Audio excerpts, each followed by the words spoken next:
The Cask of Amontillado by Edgar Allan Poe. The 1,000 injuries of Fortunato I had borne as best I could, but when he ventured upon insult, I vowed revenge. You who so well know the nature of my soul will not suppose, however, that I gave utterance to a threat. At length, I would be avenged. This was a point definitively settled, but the very definitiveness with which it was resolved precluded the idea of risk. I must not only punish, but punish with impunity. A wrong is unredressed when retribution overtakes its redresser. It is equally unredressed when the avenger fails to make himself felt as such to him who has done the wrong. It must be understood that neither by word nor deed had I given Fortunato cause to doubt my goodwill. I continued, as was my wont, to smile in his face, and he did not perceive that my smile now was at the thought of his immolation. He had a weak point, this Fortunato. Although in other regards he was a man to be respected and even feared, he prided himself on his connoisseurship in wine. Few Italians had the true virtuoso spirit. For the most part, their enthusiasm is adopted to suit the time and opportunity to practice imposture upon the British and Austrian millionaires. In painting and gimmery, Fortunato, like his countrymen, was a quack, but in the matter of old wines, he was sincere. In this respect, I did not differ from him materially. I was skillful in the Italian vintages myself, and bought largely whenever I could. It was about dusk one evening during the supreme madness of the carnival season that I encountered my friend. He accosted me with excessive warmth, for he had been drinking much. The man wore motley. He had on a tight-fitting party-striped dress, and his head was surmounted by the conical cap and bells. I was so pleased to see him that I thought I should never have done wringing his hand. I said to him, "My dear Fortunato, you are luckily met. How remarkably well you are looking today. But I have received a pipe of what passes for Amontillado, and I have my doubts." "How?" said he. "Amontillado? A pipe? Impossible. And in the middle of the carnival." "I have my doubts," I replied, "and I was silly enough to pay the full Amontillado price without consulting you in the matter. You were not to be found, and I was fearful of losing a bargain." "Amontillado? I have my doubts. Amontillado? And I must satisfy them. Amontillado! As you are engaged, I am on my way to Lucchese. If anyone has a critical turn, it is he. He will tell me. Lucchese cannot tell Amontillado from sherry. And yet some fools will have it that his taste is a match for your own. Come, let us go." "Whither?" "To your vaults." "My friend, no. I will not oppose upon your good nature. I perceive you have an engagement. Lucchese, I have no engagement. Come." "My friend, no. It is not the engagement, but a severe cold with which I perceive you are afflicted. The vaults are insufferably damp. They are encrusted with nitre." "Let us go none the less. The cold is merely nothing. Amontillado, you have been imposed upon. And as for Lucchese, he cannot distinguish sherry from Amontillado." Thus speaking, Fortunato possessed himself of my arm. Putting on a mask of black silk and drawing a roquelaire closely about my person, I suffered him to hurry me to my palazzo. There were no attendants at home. They had absconded to make merry in honor of the time. I had told them that I should not return until the morning, and had given them explicit orders not to stir from the house. These orders were sufficient, I well knew, to ensure their immediate disappearance, one and all, as soon as my back was turned. I took from their sconces 2 flambeaux, and given one to Fortunato, bowed him through several suites of rooms to the archway that led to the vaults.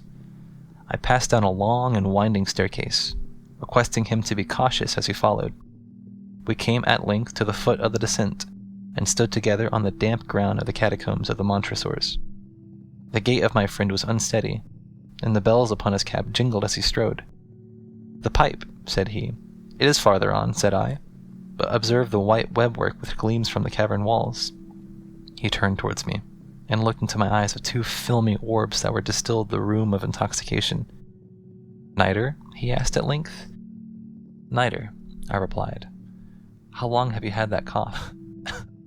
My poor friend found it impossible to reply for many minutes. "It is nothing," he said, at last. "Come," I said with decision. "We will go back. Your health is precious. You are rich, respected, admired, beloved. You are happy, as once I was. You are a man to be missed. For me it is no matter. We will go back. You will be ill, and I cannot be responsible. Besides, there is Lucchese." "Enough," he said. The cough is a mere nothing. It will not kill me. I shall not die of a cough. True, I replied, and indeed I had no intention of alarming you unnecessarily, but you should use all proper caution. A draught of this Medoc will defend us from the damps. Here I knocked off the neck of a bottle which I drew from a long row of its fellows that lay upon the mould. Drink, I said, presenting him the wine. He raised it to his lips with a leer. He paused and nodded to me familiarly, while his bells jingled. I drink, he said, to the buried that repose around us, and I to your long life. He again took my arm, and we proceeded. These vaults, he said, are extensive. The Montresors, I replied, were a great and numerous family. I forget your arms. A huge human foot, or in a field azure. The foot crushes a serpent rampant whose fangs are embedded in the heel. And the motto? Nemo me impune lacesset. Good, he said. The wine sparkled in his eyes, and the bells jingled. My own fancy grew warm with the Medoc. We had passed through walls of piled bones of casks and puncheons intermingling, to the inmost recesses of the catacombs. I paused again, and this time I made bold to seize Fortunato by an arm above the elbow. The nitre, I said.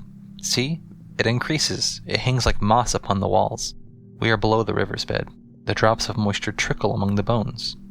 Come, we will not go back here. It is too late. Your cough. It is nothing, he said. Let us go on. But first, another draught of the Medoc. I broke and reached him a flacon of de Grave. His eyes flashed with a fierce light. He emptied it at a breath. He laughed and threw the bottle upwards with a gesticulation I did not understand. I looked at him in surprise. He repeated the movement, a grotesque one. You do not comprehend, he said. Not I replied. Then you are not of the Brotherhood. How? You are not of the Masons. Yes, I said. Yes. You? Impossible. A Mason? A Mason, I replied. A sign, he said. It is this, I answered, producing a trowel from beneath the folds of my roquelaire. You jest, he exclaimed, recoiling a few paces. But let us proceed to the Amontillado. Be it so, I said, replacing the tool beneath the cloak, and again offering him my arm. He leaned upon it heavily. We continued our route in search of the Amontillado. We passed through a range of low arches, descended, passed on, and descending again, arrived at a deep crypt, in which the foulness of the air caused our flambeaux rather to glow than flame. At the most remote end of the crypt there appeared another less spacious. Its walls had been lined with human remains, piled to the vault overhead in the fashion of the great catacombs of Paris. 3 sides of this interior crypt were still ornamented in this manner. From the fourth the bones had been thrown down, and lay promiscuously upon the earth, forming at one point a mound of some size. Within the walls thus exposed by the displacing of the bones, we perceived a still interior recess, in depth about 4 feet, in width 3, in height 6 or 7. It seemed to have been constructed for no especial use within itself, but formed merely the interval between 2 of the colossal supports of the roof of the catacombs, and was backed by one of their circumscribing walls of solid granite. It was in vain that Fortunato, uplifting his dull torch, endeavored to pry into the depths of the recess. Its termination the feeble light did not enable us to see. Proceed, I said. Herein is the Amontillado. As for Lucchese, he is an ignoramus, interrupted my friend as he stepped unsteadily forward, while I followed immediately at his heels. In an instant, he had reached the extremity of the niche, and finding his progress arrested by the rock, stood stupidly bewildered. A moment more, and I had fettered him to the granite.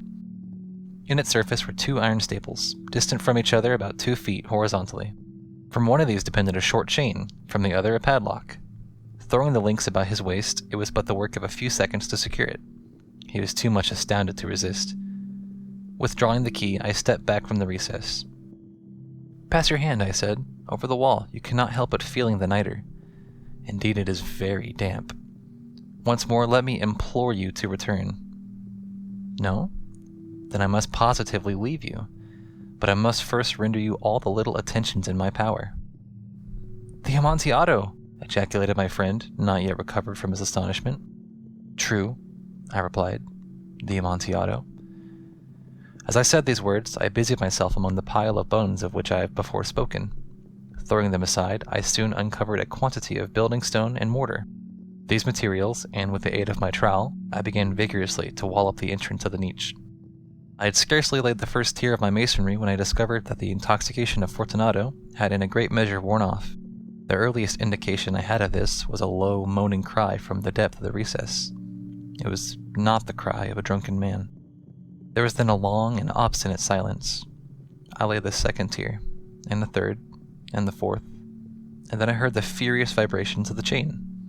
The noise lasted for several minutes, during which, that I might hearken to it with more satisfaction, I ceased my labors and sat down upon the bones.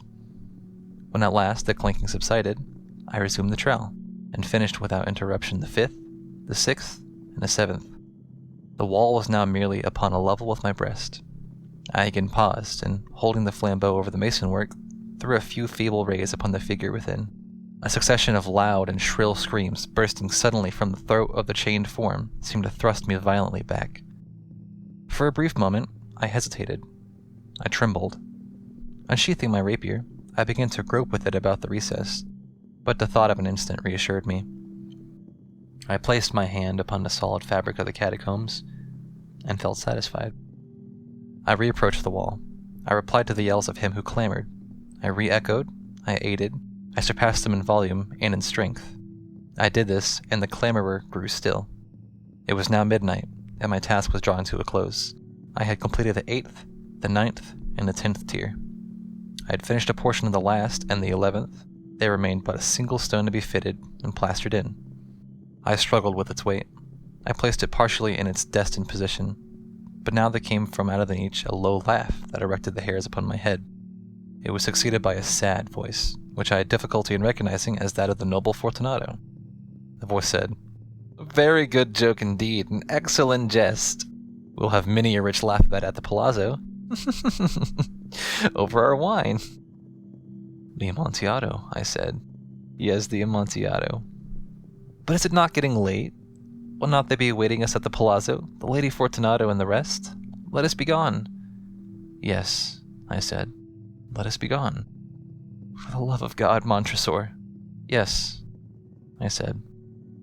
"For the love of God." But to these words I hearkened in vain for a reply. I grew impatient. I called aloud, "Fortunato?" No answer. I called again, "Fortunato?" No answer still. I thrust a torch through the remaining aperture and let it fall within. There came forth in return only a jingling of the bells. My heart grew sick on account of the dampness of the catacombs. I hastened to make an end of my labor. I forced the last stone into its position. I plastered it up. I re-erected the rampart of old bones. For the half of a century, no mortal has disturbed them. In pace requiescat.